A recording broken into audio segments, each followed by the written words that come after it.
പക്വത എന്നാൽ എന്ത്? നമ്മളെല്ലാവരും പറയണ്ട, ഓ അവൻ ഇത്രയും പ്രായമായിട്ട് ഒരു പക്വത ഉണ്ടായിട്ടില്ല എന്ന് പറയും. പക്ഷേ ഈ പക്വത എന്തെന്ന് അറിയാത്ത പലരുമുണ്ട്. നമ്മളൊരു കാര്യം എക്സാമ്പിൾ ഒരു രണ്ട് വ്യക്തികൾ തമ്മിൽ എന്തെങ്കിലും ഒരു പ്രശ്നം ഉണ്ടാകുന്നു.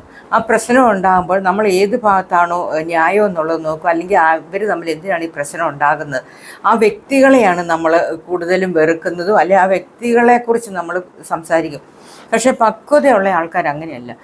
അങ്ങനെ ഒരു സംഭവം ഉണ്ടാകാനുണ്ടായ കാരണങ്ങൾ എന്താണ്, സാഹചര്യം എന്താണ് എന്നാണ് ചിന്തിക്കുന്നത്. എങ്ങനെയാണ് അവർ അതിലേക്ക് വന്നു പെട്ടത്, അങ്ങനെയുള്ള കാര്യങ്ങളെക്കുറിച്ച് ചിന്തിച്ചാൽ മാത്രമേ നമുക്കൊരു വ്യക്തി പക്വതയുള്ളെന്ന് പറയാൻ പറ്റുള്ളൂ.